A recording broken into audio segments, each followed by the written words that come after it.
So I've been binging religion videos lately on religion for breakfast and step back history, and I noticed something. None of them ever cover my own religion, Quakerism. And that isn't surprising. I mean, it's a small group and there are hundreds of religions out there, and step back, for example, has only covered 12 so far. But it is a cool and very left-aligned religion, and no one seems to be talking about it.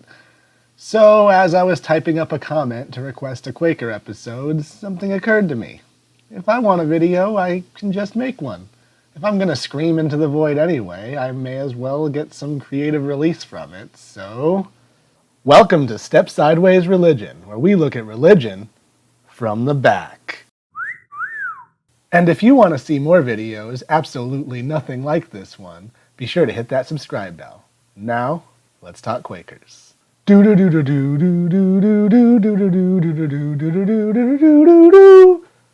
don't sue me. So when many of you hear the word Quaker, if any image pops into your head at all, it's probably this guy. Many people either think that Quakers aren't around anymore or that we're some cloistered sect like the Amish. However, while we do share something of a loose spiritual tradition with groups like the Amish or the Mennonites, our religions arose independently and are very different from one another. We'll come back to that a bit later, but before we get into the history, I'd like to give you a rough overview of what Quakers practice and believe today. The Quakers, more formally known as the Religious Society of Friends, are a non-creedal religious group, so we're a bit hard to pin down. What I mean by non-creedal is that we don't require a statement of belief to be a Quaker. You are a Quaker if you call yourself a Quaker, and though there are certain practices that one can engage in to help affirm one's identity in the movement, there are no beliefs that are either qualifying or disqualifying for attendance or membership. I have sat in meeting with Christian, Muslim, and non-theist friends, and while we are historically a Christian movement, not all Quakers would refer to themselves as Christian, which is part of the reason I refer to us as a separate religion, rather than a denomination of Christianity. A way that religious scholars might put this would be to say that our religion, in contrast to many Christian denominations, is orthopraxic, or focused more on correct behavior than faith or grace. But that is a label that would rub many Quakers the wrong way as well, since disdain for ritual or judgment are also traits that tend to typify us as a group. What is generally meant by practice to a Quaker is something more akin to the Marxist idea of praxis than adherence to ritual. It is thought of as behaving in a way that brings us closer to the sort of ideal world that we as a movement would like to live in. We often call this ideal world things like the kingdom of heaven or the kingdom of God, but you might just know it as a communist society.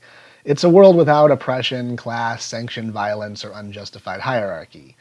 We as Quakers believe that it is our duty to act on the world in a way that brings us closer to this ideal, a practice known as spirit-led activism. This spirit-led activism is why some of you leftists out there may know a bit more about Quakers than the general population. Many famous abolitionist, feminist, anti-war, and anti-fascist activists have been Quakers, including figures like Levi Coffin, Benjamin Lay, Susan B. Anthony, and Smedley Butler. So practice is really the most important thing to a Quaker. But while we tend to chafe at gatekeeping or statements of belief, there are a few broad beliefs that, generally speaking, sort of tie us together as a movement. The first and most important of these is that a piece of God exists in everyone. We believe that every human being contains a spark of the divine within them, which we call the inner light, and as such deserves both our compassion and our respect. This drives our activism. Since we believe that God's light is in everyone in equal measure, God's ideal kingdom must be a place that is just and kind to all humans, not just a few of them. And this also drives a number of our secondary practices and beliefs, such as a general trend against evangelism and our belief in continuing revelation. If every human has direct access to the divine via this spark of God within them, then who are we to say that our way is truth with a capital T? Why should we think that our expression of the divine is so great that we should go out and convert everyone to Quakerism? Would Gandhi have gotten more done as a Quaker than a Hindu? Would Martin Luther King Jr. have gotten more done for civil rights if he had left his Baptist ministry? How about someone like Christopher Hitchens? Can it honestly be said that his atheism didn't drive his activism? Knowing that, who would I have been to try to take it away from him? That's where these people's spirits led them. By the same token, if you walk into a meeting of Quakers with the intent to try to convert us or convince us of something, Who are we to say that you're not right?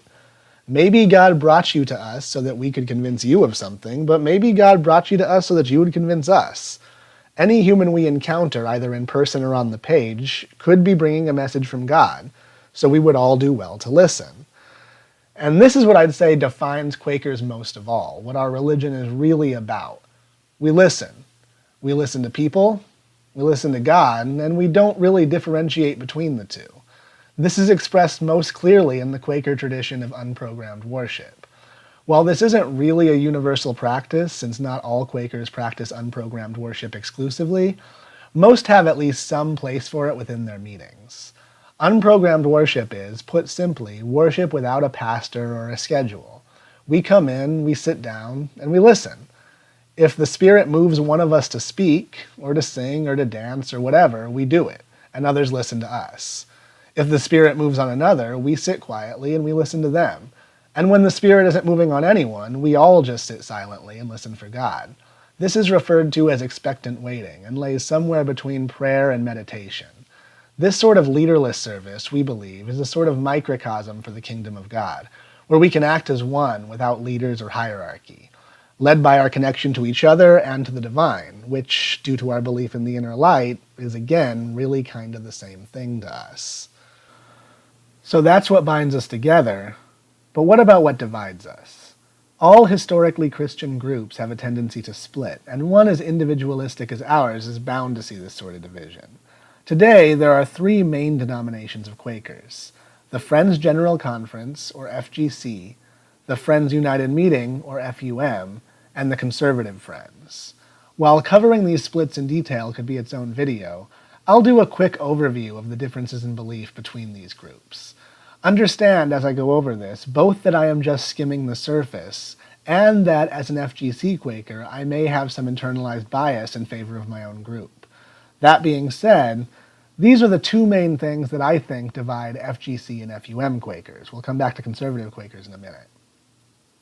The first is evangelism.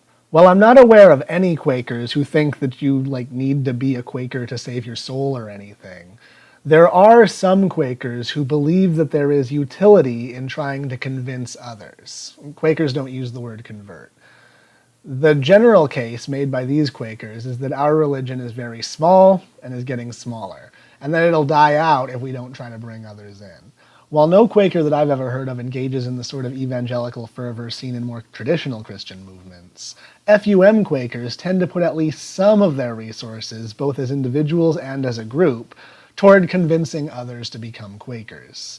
FGC and conservative Quakers, by contrast, don't do this, and sometimes look at the practice with varying degrees of distaste. In our eyes, it's one thing to educate, quite another to proselytize. The second major difference is the way that we view pastoralism. FUM meetings are, either in whole or in part, programmed, meaning they have a minister and the congregation sits and listens to that minister. Some FUM groups may call the place they meet a church rather than a meeting, and many engage in traditional Christian sacraments like communion and baptism, though not all. FGC and conservative Quakers, on the other hand, tend to engage solely in unprogrammed worship. We might have a minister, but their job is more to keep the lights on, organize outreach, answer questions, that sort of thing. We also tend to avoid what we call outward forms, things like communion, baptism, and guided prayer.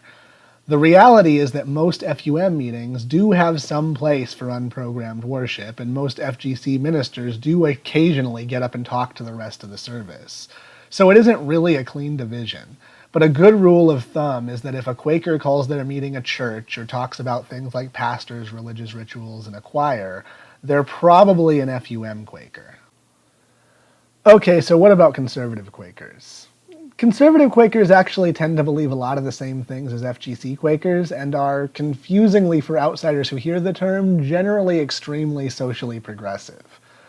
We call them conservative Quakers because they believe in retaining portions of Quaker culture that most Quakers, like myself, have long since left behind. These guys are where the stereotype of Quakers as something like the Amish actually come from.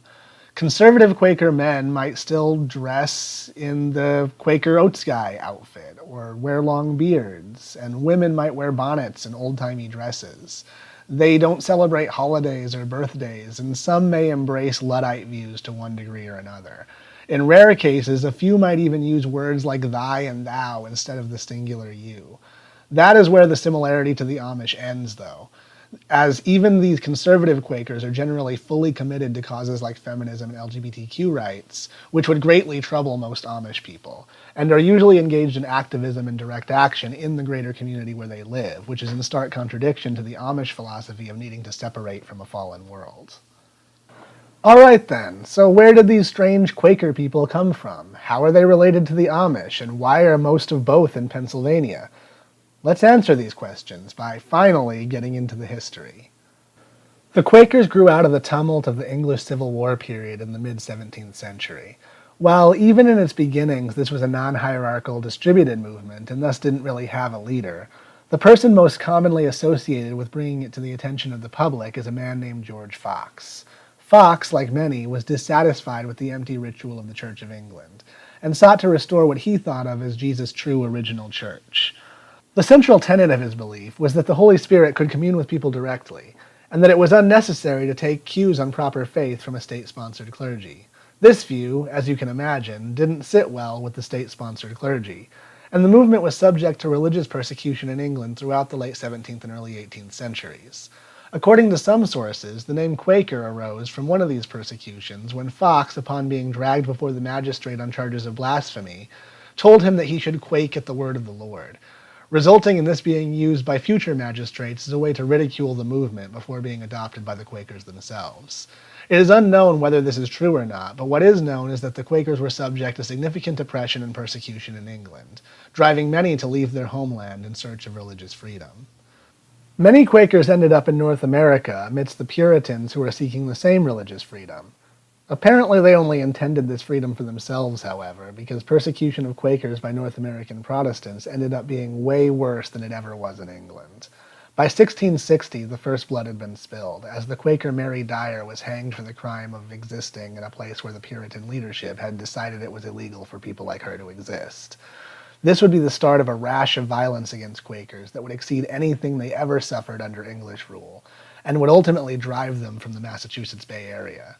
Small communities were set up across the colonies, but the largest and most successful would arise in Pennsylvania in 1682. The entire state of Pennsylvania was owned by one man, William Penn. King George owed Penn's father a lot of money, and Penn told him that he'd call the debt even if he just gave him a buttload of land in the New World. Penn planned to create a Quaker utopia where the ideals of religious liberty were actually practiced in earnest, where anyone could live in peace regardless of their gender, race, or religion. To make sure that this utopia started on solid ground, Penn met with the local indigenous tribes to discuss land rights, and took their claim to the land seriously, refusing to accept the king's grant until the leaders of the local indigenous tribes had signed off on the agreement. He sincerely wanted to make sure that there was peace and understanding between the locals and the settlers he wished to bring in. This peace, unfortunately, would not last for long, but endured for over 70 years, until the Penn Creek Massacre of 1755. While it didn't always live up to his expectations, Penn did work tirelessly to set up Pennsylvania as a home for the religiously disenfranchised. He invited Quakers to come in from the surrounding colonies and from across the Atlantic. He also invited other oppressed religious minorities to do the same. This included the Amish, who came from Pennsylvania to avoid persecution in their native Germany. Fun fact, the Amish originally dressed very much like other 17th century Germans, and only adopted their current, more English colonial mode of dress to fit in with the Quakers they lived amongst in Pennsylvania. When the Amish and the Mennonites split in the mid-19th century, and the Amish sequestered themselves from society, they maintained this style of dress while most Quakers moved on. This is why people often confuse Quakers with the Amish today. It isn't that we share a common origin, but rather developed a shared culture during this time together in Pennsylvania. While the first Quakers, including George Fox and William Penn, did own slaves, it quickly became the prevailing belief among Quaker groups that the doctrine of the inner light was fundamentally incompatible with the practice of slavery, and Quakers were already a primary driving force in the abolition movement by the 1690s. In the U.S., the Quakers became heavily involved in the Underground Railroad, seeing it as their religious duty to help remove people from bondage, while in the UK, they became the main active members of the Society for Effecting the Abolition of the Slave Trade, which would end slavery throughout the British Empire in 1838. This started a long tradition of spirit-led activism that continues to the present day, and began the reputation the Quakers would slowly build up as the SJWs of the early American period. This activism, however, would ultimately lead to a number of divisions within the movement as individuals agreed about how the Quakers should act out in the world. The first division happened between the Hicksites, who would eventually birth the FGC Quakers, and the Orthodox Quakers, who would eventually split into the Conservative Friends and the FUM. The cause of this division, as with most conflict, was class. The working-class Hicksites believed that the Orthodox Quakers, who had over time moved more and more into positions of power and comfort, were tending toward practices that preserved their own privilege and losing touch with their radical roots. The Orthodox Quakers, on the other hand, believed that some of the new Hicksite revelations, such as universal salvation, were straining the movement's credibility in the eyes of the Christian traditionalists that they hoped to put it in a rather anachronistic way, push to the left. The second major schism between the conservatives and the Gurneyites, who would eventually birth the FUM, would be driven by the fight over the degree to which Quakers should assimilate into a changing society. Where the conservatives sought to preserve their culture by maintaining a plain, for the time, manner of dress and speech, as well as continuing to adhere to distinctively Quaker traditions, the Gurneyites believed that they could grow the movement by adopting more traditional Christian practices and engaging in intentional evangelism. In the days since, Quakers have existed in the background of every major activist movement in the modern history of the US and the UK. We remain small, with only about 120,000 members worldwide, but we stand strong against oppression. If you look deep enough into the history of the fight against racism, sexism, fascism, war, or capitalism itself, you will find a small but committed group of Quakers right there on the front lines. Whereas most Christian denominations spend their lives in the spotlight, seeing it as their place to convert the world, we Quakers have spent the centuries since our formation hiding in the background of more secular movements, fighting alongside our non-Quaker friends to bring about a better, more just world. That concludes this Step Left Religion introduction to the Quakers, the most progressive Christian sect you've never heard of. If you like this video, hit that like button and that subscription bell to see more videos absolutely nothing like it. And in case you've forgotten, this is Eli. Good night and God bless. Step Up History, where we take history to the streets. Step 2 History, where we look at history like they's a bitch. Step Down History, where we look at history's tax returns. Step In History, now you're going to smell like history all day. Step Into My History, where we hook you up with that good history. Step Around History, where we give you history from a liberal perspective.